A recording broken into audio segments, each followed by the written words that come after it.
Olá, meus queridos, espero que todos vocês estejam bem com a graça do Senhor Jesus Cristo.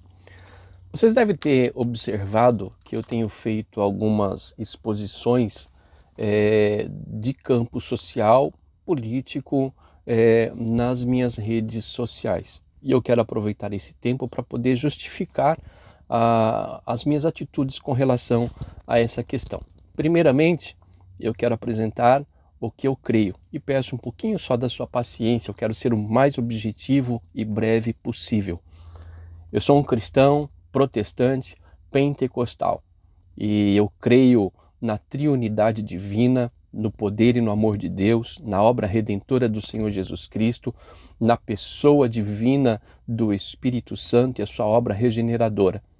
Além disso, eu acredito na vida eterna, no arrebatamento da igreja do Senhor Jesus, na salvação daqueles que se arrependem e se convertem dos seus caminhos maus e também na condenação daqueles que resistem à pregação do Evangelho e ao apelo maravilhoso do Senhor Jesus Cristo.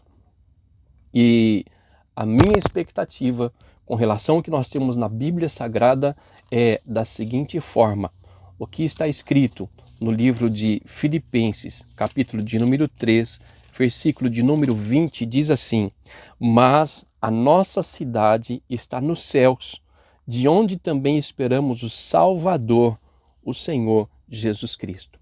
Essa é a minha esperança, ir para o céu. Estou lutando por isso, me esforçando por isso, e espero contar com a graça e a misericórdia do Senhor Jesus para alcançar e viver a promessa da vida eterna com Cristo no céu.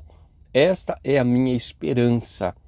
E diante da palavra de Deus ainda, em 2 Pedro, capítulo de número 3, versículo de número 7, diz assim: mas os céus e a terra que agora existem, pela mesma palavra, se reservam como tesouro, e se aguardam para o fogo, até o dia do juízo e da perdição dos homens ímpios.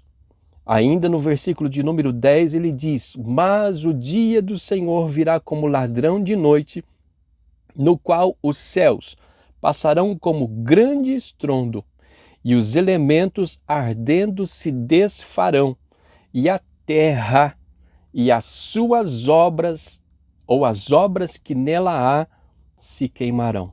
A terra e as suas obras se queimarão. Diante desse texto, e tem muitos outros que não vamos mencionar por conta do tempo, já está estabelecido a destruição da terra, a condenação dos ímpios, dos homens ímpios, e a salvação daqueles que se arrependerem e procurarem mudar de vida. Já é uma sentença. Então, diante disso, eu entendo que por mais que nós nos esforcemos por melhores condições de vida aqui nesse mundo, tudo será passageiro. O melhor presidente de qualquer país, o homem mais poderoso, mais sábio, ele pode resolver problemas sociais, econômicos, políticos, militares?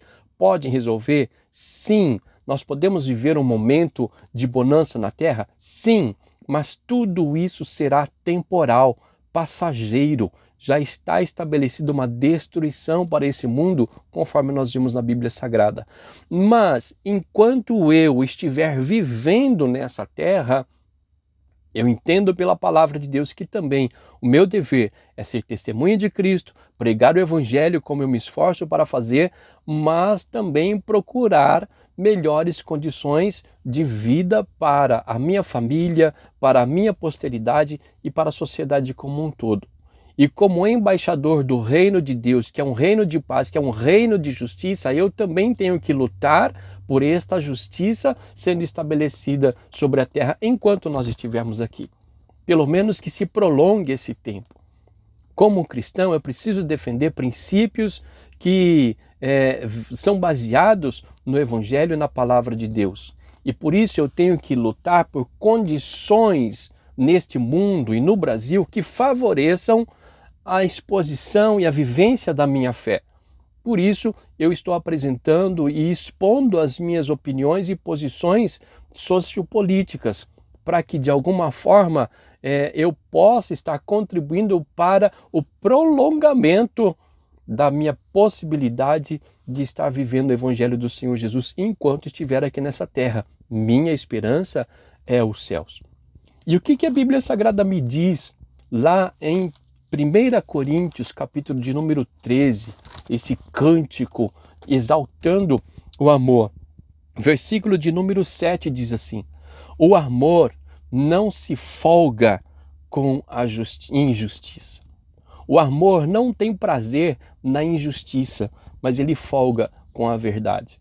E se eu sou movido pelo amor, eu tenho que ter isso aqui também como princípio. Não somente isso, mas todo o contexto e ensinamento bíblico. E dentro desse texto nós encontramos aqui que o amor não folga com a injustiça. Então eu não posso me calar, ou eu não posso me sujeitar a viver debaixo de um jugo de injustiça, de um governo que está permeado pela corrupção, pela maldade, porque ainda no livro de Deuteronômio, capítulo de número 16 e no versículo 19, falando sobre os deveres dos juízes, diz assim: não torcerás o juízo, não farás acepção de pessoas, não tomarás suborno, porquanto o suborno cega os olhos dos sábios e perverte a palavra dos justos.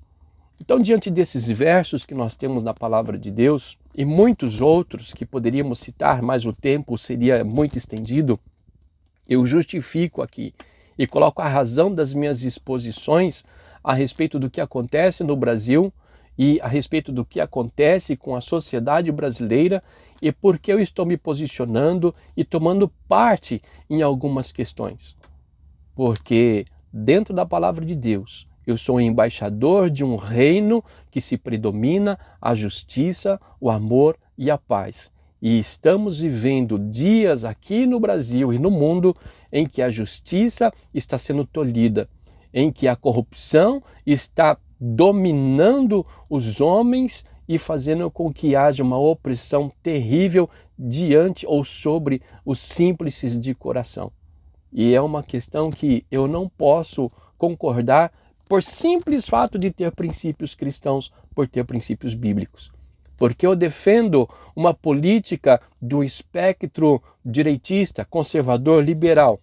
Porque é o espectro político que mais se assemelha ou que mais se adequa aos princípios bíblicos. Enquanto uma política socialista, uma política comunista, uma política progressiva, utiliza de todos os princípios e filosofias que contradizem e confrontam os princípios bíblicos. Por isso eu não posso apoiá-los, por isso eu não posso aderi-los. Eu tenho que fazer com que predomine aquilo que está mais adequado com o que eu penso, com o que eu acredito, com aquilo que seja próximo do que a Bíblia Sagrada ensina para nós como forma de vivência enquanto estivermos aqui na Terra. Por isso, eu adoto esse princípio de vida, esse princípio de posição político-social, porque é o que mais se aproxima da palavra de Deus, dos ensinos do Senhor Jesus Cristo. E espero que você compreenda e que leia a Bíblia Sagrada e procura entender o que é que Deus tem para mim e para a sua vida. E o propósito de tudo é salvação eterna. Procure Cristo, meu querido, porque este mundo já está sentenciado à destruição. E se não houver uma revisão de vida e de posicionamento a seu respeito, pode ser que esteja correndo um grande risco de se perder eternamente.